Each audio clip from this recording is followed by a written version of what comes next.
My name is Lena Harper, and I'll never forget that long, slow summer after I turned 19. It was the year everything changed. I had just finished high school in Vancouver, and while all my friends packed for college or took off on road trips across the country, I was stuck in the same old house on Maple Street, watching the seasons blur through dusty windows. My parents, like most working-class couples trying to make ends meet, were gone all day. Mom worked 12-hour shifts at St. Paul's Hospital, and Dad ran a small repair shop just outside the city. They left every morning by 7:30, always rushing, always tired, barely time for a hug. And when the door clicked shut behind them, the house went quiet. The kind of quiet that crawls under your skin. And that's when it was just me and Grandpa Walter. He'd moved in with us the year before. After Grandma died, at first, he felt like a stranger. It's one of those old men who didn't talk much. He wasn't warm or loud or funny just there. He wore flannel shirts every day, always buttoned too high, and spent most of his time on the back porch with a cup of black coffee, staring at the mountains like they were keeping some secret from him. At first, I didn't know what to say to him. We barely spoke. Few awkward good mornings, a nod at lunch. And then the usual silence while he flipped through his old war books or watched birds from the kitchen window. There was something distant in his eyes, something unreachable. But that summer, I started to notice things, small things. Like how he always paused when he passed the photo shelf in the hallway. His fingers would graze one frame gently before moving on. Or how he would sometimes sit at the table long after breakfast, lost in thought, whispering names I didn't recognize. I thought maybe he was just grieving Grandma in his own quiet way. Until one morning, something unexpected happened. It was late July. I had just poured myself a glass of orange juice when Grandpa walked in. He looked different, not tired exactly, but unsettled. He didn't say good morning. He just walked straight to the table and placed a small photo face down on the wood. "Can I show you something?" he asked, his voice low but steady. I nodded, unsure tot. He turned the photo over. It was old, faded at the edges. In it, he looked younger, maybe early 20s. He was standing beside a woman I had never seen before. She wasn't Grandma. This woman was striking. She had a kind smile, long dark hair, and her hand was resting gently on his chest. There was something in the way they looked at each other. Something intimate, something raw. "That's Evelyn," he said quietly. "The woman I loved before I married your grandmother." I stared at him. "You never told me about her." He smiled faintly, but it didn't reach his eyes. "No, I never told anyone. I didn't know what to say." A part of me felt like I had stepped into a different life, a story I wasn't supposed to hear. But something about his voice, about the way he said her name, made me stay quiet, made me listen. He sat down across from me, took a long sip of his coffee, and kept his eyes on the photo. "We met in 1954, he began, voice shaking just slightly. "I was stationed near Halifax. She worked at a bookstore downtown. I walked in one day looking for a Hemingway novel and left with her number written inside the front cover." He chuckled softly, then looked away. "We were young, stupid, madly in love. We talked about running away to the States, maybe New York or Boston. She wanted to open a little cafe with books and jazz music. I wanted to give her everything she ever dreamed of. But then I got called overseas. A 3-month deployment that turned into 6. By the time I came back, she was gone." I felt my chest tighten. He looked so hurt, like it had just happened yesterday. "What do you mean gone?" I asked. "She left town. No note, no goodbye. I thought she'd changed her mind. Thought maybe I didn't mean as much to her as she did. To me, so I buried it. Married your grandmother, built a life. But I never forgot her. Not really." The room felt heavier with every word. I was hearing things I'd never imagined. The idea that my grandfather, who always seemed so strong and stoic, had once been broken by love. "Why are you telling me this now?" I asked gently. He paused, then looked at me in a way he never stained. I never had before, like he was really seeing me. Because I think it's time you knew that love, real love, doesn't always end the way we want, but it never really goes away. That morning changed everything. The walls between us started to fall. And in that quiet house, I began to see Grandpa not as just an old man or a distant relative, but as a human being, someone who had loved, lost, and carried a secret for over 50 years. And deep down, I knew something else too. This wasn't just his story, it was about to become mine. Asterisk after that morning, something shifted between Grandpa and me. The silence that used to stretch through the house now held a different kind of energy, quiet, but heavy with unspoken things. We started spending more time together, mostly just sitting, drinking coffee, listening to the rainfall outside the windows. He talked a little more every day, always about Evelyn. Never Grandma, never his marriage, never even his children, just her. It was like he'd been holding his breath for 50 years, and now he could finally exhale. He described Evelyn like she was still 24, like he still remembered the way she tucked her hair behind her ear, or how she would laugh at her own bad jokes. And every time he spoke her name, I could feel something in his voice, something deep and real. It wasn't just nostalgia. It was unfinished love. One afternoon, I asked him, "Did she ever write to you?" After she left, he paused, his fingers wrapped around his coffee mug, and nodded slowly. She did. A box full of letters. But I never opened them. I blinked. You kept them? They're in the attic, wrapped in ribbon. Couldn't bring myself to read a single word. I thought if I read them, I'd fall apart. That night, I couldn't sleep. My mind kept spinning, trying to imagine what kind of love burns that long and deep hand still stays locked in a box. What could those letters say? What if she never meant to leave? What if something happened to her? The attic had always been off-limits to Dusty, too full of memories. But now it felt like a key to something bigger than just old paper. It felt like a door into Grandpa's past, and maybe into mine.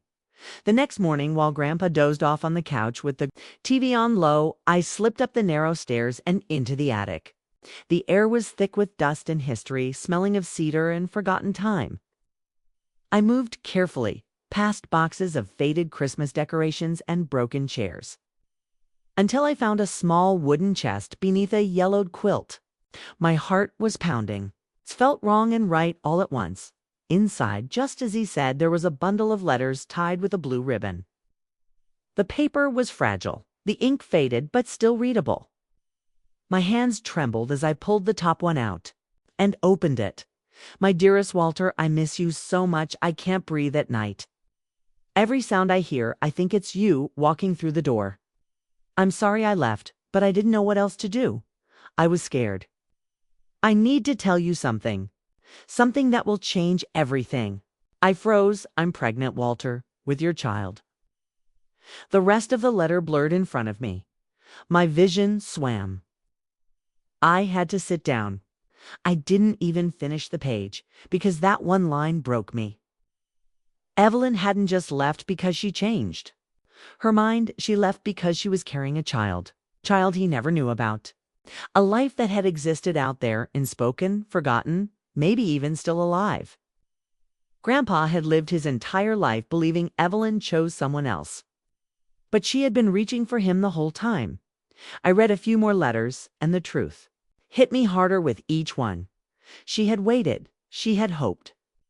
She had begged him to answer, to come find her, to claim her and the baby. She even wrote, "I'll name her Claire after my grandmother, unless you have a better name. Claire, a daughter. My mother's half-sister, my aunt, alive somewhere." I rushed downstairs, still holding the first letter, and woke Grandpa gently. "You need to read these," I said, my voice thick with emotion. She didn't leave because she wanted to. She left because she was pregnant. With your baby. His eyes went wide as he sat up slowly, like his bones were suddenly 100 pounds heavier. I handed him the letter and sat down beside him. He read in silence, lips moving as he took in every word. When he finished, he didn't cry. He just whispered, "She had my child." And then he did cry. a deep, shaking kind of grief that came from the soul. I sat beside him, holding his hand. Not knowing what to say, what could I say? This wasn't just about lost love anymore. It was about a life that could have been different. A daughter he never held. A woman he still loved. And a future that might still have room for redemption. That night, Grandpa didn't sleep. Neither did I. We sat in the kitchen with a box of letters between us, reading them together under the soft hum of the old ceiling light. Some were filled with longing, some with heartbreak, and some with hope. Evelyn never stopped loving him. She wrote about their baby's first steps, her first words, her favorite books. The letters weren't just messages. They were a living record of what could have been his life. "Do you think she's still out there?" I asked quietly. "I don't know," he said. "But I have to find out." And just like that, the story wasn't stuck in the past anymore. It was waking up again, reaching out, waiting to be finished. Somewhere out there, Evelyn's daughter, his daughter, was living her life unaware that her father never abandoned her. That he never even knew. I didn't know it yet. But this was the beginning of everything. The letters weren't just a confession from the past. They were the spark that would unravel the truth, break open the lies, and pull all of us into a story none of us were ready for. The days after we found Evelyn's letters felt like we were walking through a dream, soft, slow, heavy with the weight of everything unsaid.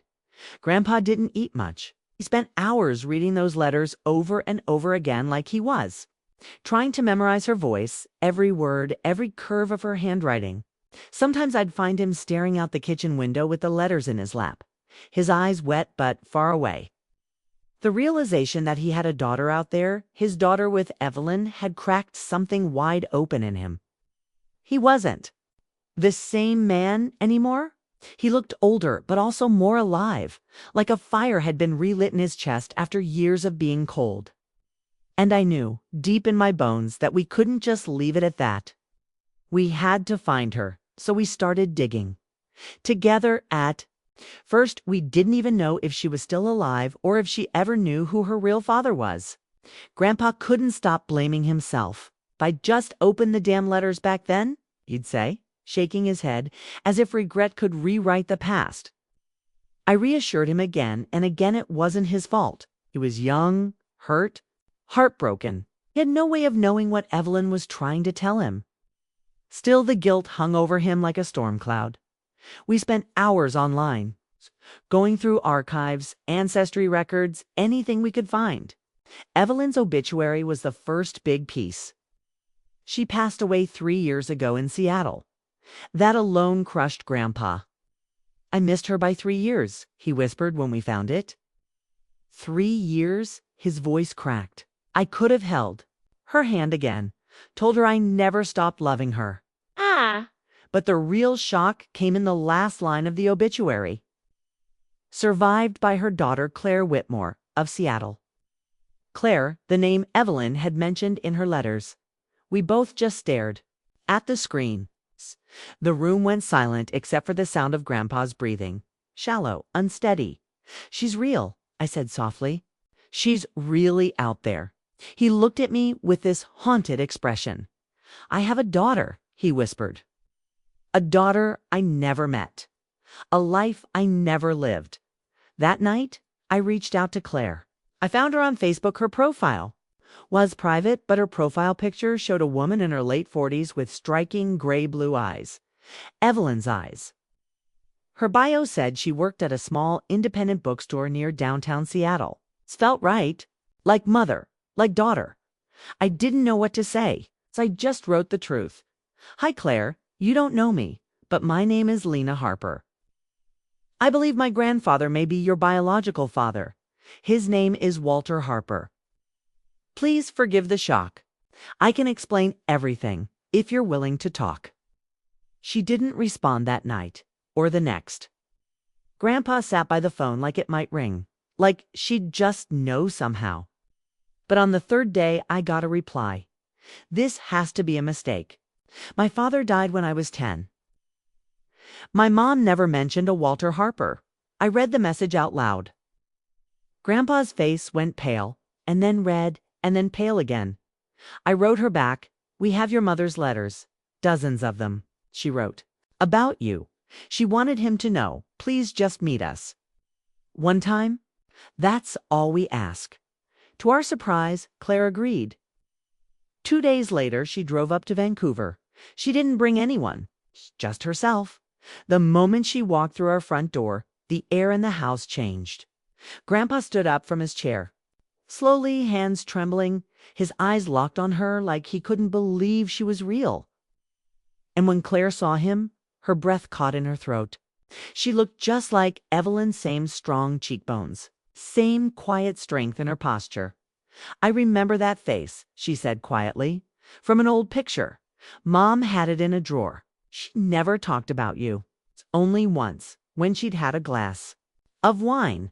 She said you were the love of her life. That you disappeared." Grandpa stepped forward, voice raw. "I didn't know, Claire. I swear I didn't know about you." "Not until last week." He handed her one of Evelyn's letters. She read it right there, standing in the middle of the living room. I watched her face slowly fall, a part shock, hurt, and something else. A flicker of hope. "Why didn't she tell me?" Claire whispered. "Why did she let me believe he was someone else?" "I think she was protecting you," Grandpa said. "Maybe herself too." They talked for hours that day. It wasn't easy. There were tears, long pauses, even moments when Claire almost walked out.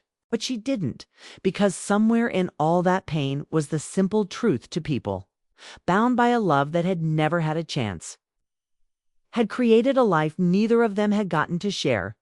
But that wasn't all. When Claire stood to leave, she said, "There's someone you should meet. My son, Ethan. He's 24. He's been asking questions about family for years. I think he deserves to know you too." Grandpa nodded, stunned. "I'd like that. Very much." And in that moment, felt the air shift again. Because the story wasn't just about Grandpa and Evelyn anymore. It was about what came after. It was about Ethan, and it was about me. Though I didn't know it yet, meeting Ethan would change everything forever. Asterisk the first time I saw Ethan Whitmore, it was like the air shifted around me. He arrived a week after Claire's visit, tall, clean-shaven. Late 20s with the kind of quiet confidence that made you want to look twice. He had his mom's serious eyes, but there was something softer around the edges, a warmth in the way he smiled, even if it was guarded. Grandpa had been nervous all morning, pacing around the living room, fixing his shirt collar, even though no one cared about shirts. He was about to meet his grandson, flesh and blood he never knew existed. When Ethan walked in, time stood still. He held out his hand first, and Grandpa ignored it and pulled him into a hug. That moment cracked something in me. Watching Grandpa, this man who had spent a lifetime with half his heart missing, finally get a piece of it, back it, broke me. I saw the way Ethan looked over Grandpa's shoulder at the photos on the shelf, at me. His eyes paused there for just a second too long, but I felt it like a slow current pulling beneath the surface. I didn't say much that day, just smiled politely and offered coffee. But when he turned to me and said, "You must be Lena," I swear the room felt smaller, warmer. That first conversation was brief. He asked me how I found Claire, how Grandpa had reacted, how much I knew. I didn't have perfect answers, but he listened. And something about the way he looked at me when I spoke made me feel like he was listening with more than just his ears. The days that followed felt different. Ethan stayed in Vancouver for the week, getting to know Grandpa, asking questions about Evelyn, about his childhood, about everything he never knew. He and I started talking more too. It began with shared meals and late-night cups of tea in the kitchen, always after Grandpa went to bed. Ethan had a way of being thoughtful without trying too hard. He'd lean against the doorway while I poured hot water, asking me about books I liked, dreams I had, what it was like living in a house where silence used to be the loudest sound. One night, we sat outside on the porch under the stars, wrapped in our own little pocket of quiet. He told me he used to dream about his family when he was younger, that he'd imagine a grandfather who taught him how to fish, or a cousin to sneak out with. "I didn't expect this," he said. "Any of this." I looked at him and nodded. Me neither. The silence between us was different than before. It wasn't empty. It was full. Full of things we weren't saying yet. There was a pull between us. I knew it. I felt it in the way he leaned just a little closer when I laughed, in how his fingers brushed mine just long enough to notice. And I hated that I liked it so much. Because it was messy. It was complicated. He was my what? My grandpa's grandson? Technically, that made him my cousin. But we weren't related by blood. Still, the line felt blurry, and that made everything feel dangerous and even more magnetic. One evening, when the rest of the house was asleep, Ethan found me in the hallway, barefoot and half lost in thought. We talked quietly in the dark, our voices low, like a secret we were keeping even from ourselves. "You feel it too, right?" he asked, his eyes locked on mine. I didn't pretend not to know what he meant. I nodded, my voice barely a whisper. "Yeah, I do." That moment changed everything. We didn't kiss. Not then. But the air between us felt like it could catch fire if either of us moved too quickly. There was a kind of tenderness between us, raw and unsure, like standing on a frozen lake and hearing the first crack. I went to bed that night with my heart racing, my body aching in a way I hadn't felt before. I didn't know if it was wrong. I didn't know if it would go anywhere. But I knew I wanted it to. The next day, Claire came over again. She seemed lighter, more at peace now that some of the past had been uncovered. She brought old photos Evelyn had kept of her as a baby, birthday parties, a blurry picture of her first bike. Grandpa looked at them like they were gold. I watched from across the room while Ethan sat beside me, our shoulders almost touching, and I knew we were both wondering the same thing. Where does this all go now? That evening, while washing dishes, Ethan came up behind me and said quietly, "This is too complicated for you. I'll walk away." "But I don't want to." I turned to face him. "It is complicated," I said, "but I don't want to walk away either." And then, finally, he kissed me. Soft at first, then deeper. His hands on my waist, my fingers tangled in the collar of his shirt. It was like every moment we hadn't touched had been leading up to that one. My heart pounded. I knew it would change things.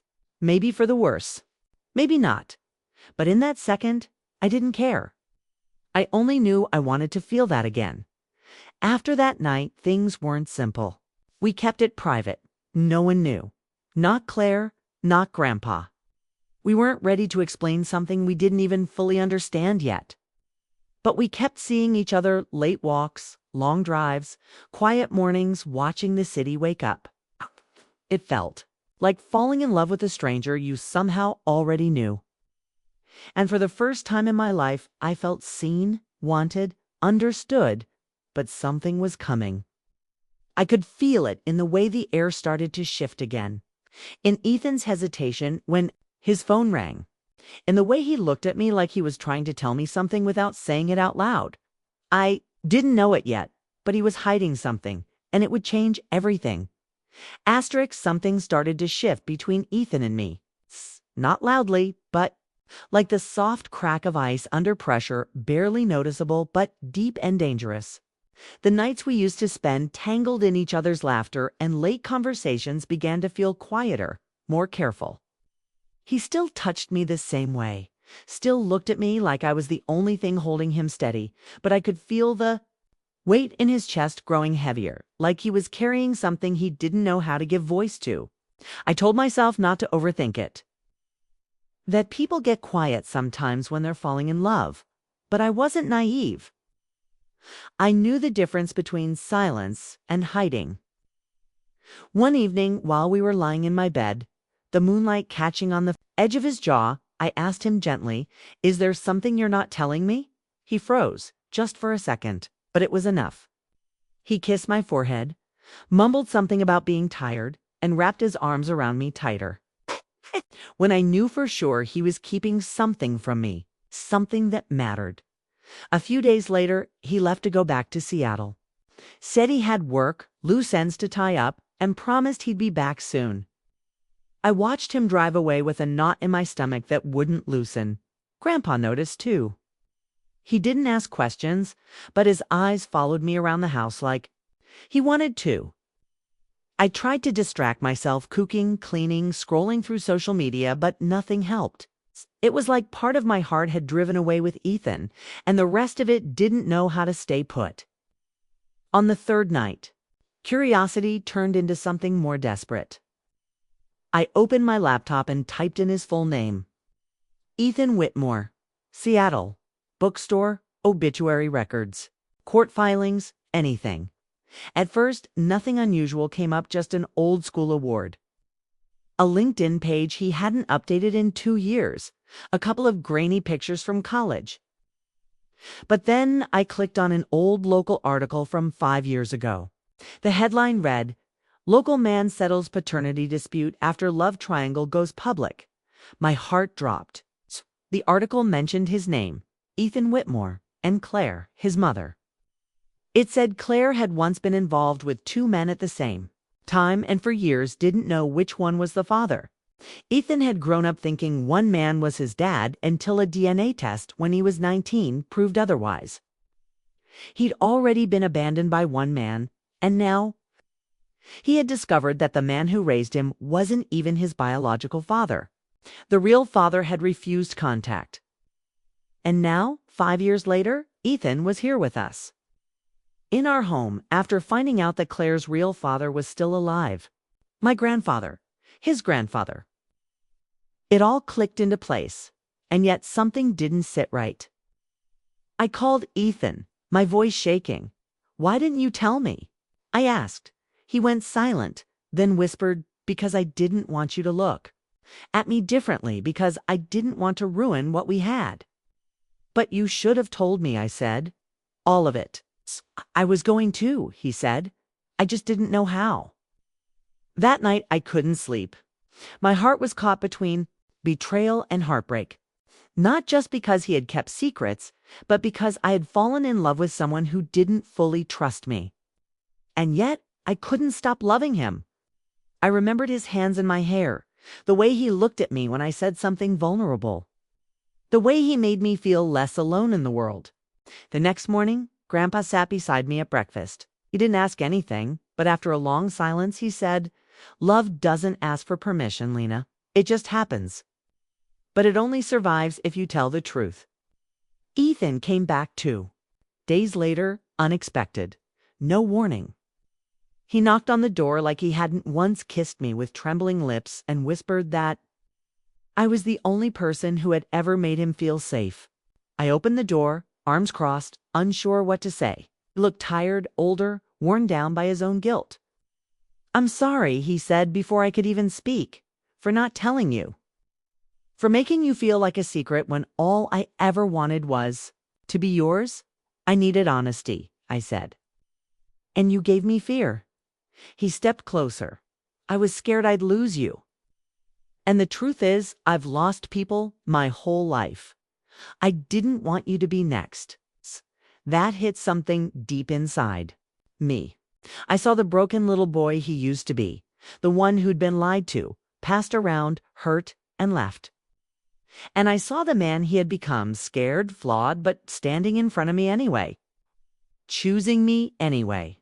I didn't know what to do with that kind of rawness, so I stepped forward and hugged him. Not tightly, just enough to say, "I'm still here." For now, later that night, when we lay in bed again, his fingers traced slow circles on my back. "I never wanted this to feel like a lie," he said. "It didn't," I whispered. "It felt like love." Until it didn't. We lay there in silence.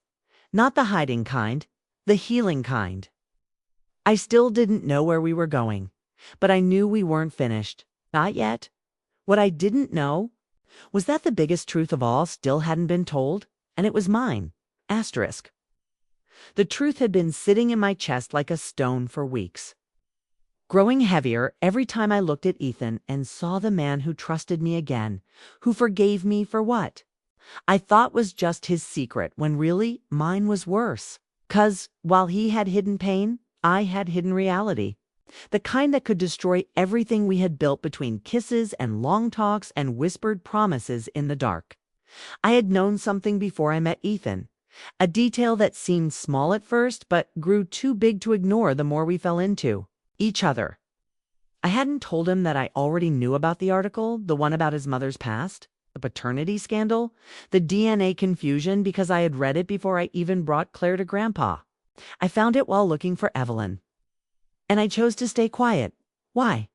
Because I was lonely, and Ethan had walked into my life like something out of a forgotten dream. Because I felt something for him before I was supposed to. And I didn't want anything to take that away from me. So I stayed silent. Even when I started falling, especially then. But secrets don't stay buried forever. They live in the small looks we avoid, in the skipped words and changed topics. And eventually they rise to the surface, ugly and loud. It happened one night when Ethan brought over a bottle of wine and we danced barefoot in the living room to an old Leonard Cohen song. He twirled me like I was his forever and said, "You're the only thing in my life that feels real." And it crushed me. Because the real part of us had been built on something I hid. After that night, I stopped sleeping, stopped smiling the way I used to. He noticed. Of course he did. He asked me what was wrong more than once, but I couldn't bring myself to say it. I didn't want to be the one who ruined us. The breaking point came on a Sunday morning. The light was soft through the kitchen window.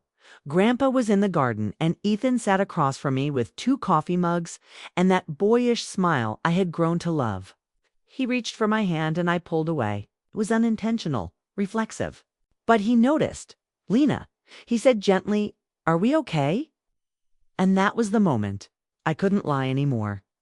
I took a breath, looked into the eyes of the man who had trusted me with his broken past, and said, "There's something I didn't tell you." The air between us changed. I told him about finding the article before I brought Claire to the house. I told him I knew who he was before I ever invited him into Grandpa's life. That I had watched him from a distance online, seen photos, read pieces of his story, and still let it unfold like I was just discovering it. "I let you walk in too.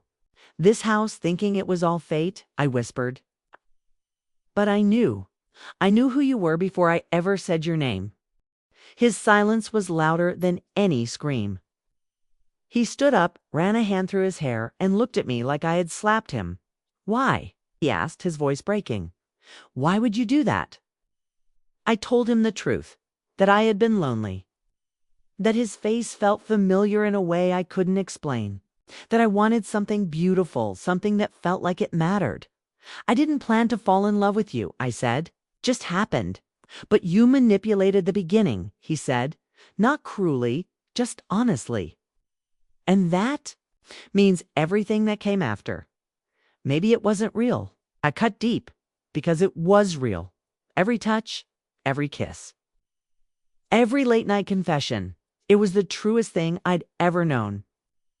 But the way it began, built on my silence, had poisoned the roots he left that morning. No goodbye.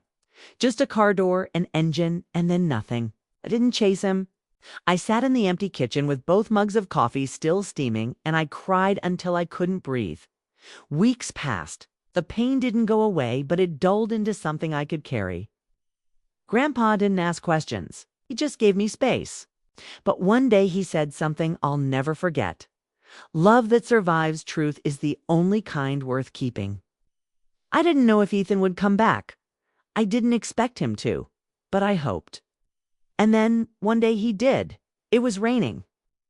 I opened the door and there he was, soaked, eyes tired, but still Ethan. "I've been thinking about everything," he said. "And I don't forgive you yet. 'Kay, but I miss you more than I want to stay angry." I stepped aside and let him in. We didn't touch. We didn't kiss. We just sat on the floor and talked like 2 people trying to rebuild a house after a storm. He asked me hard questions. I gave him honest answers. And in the space between what we broke and what we still held on to, something new began. It wasn't a fairy tale ending. It wasn't fireworks and forever, but it was real. And sometimes, real is the most romantic thing there is.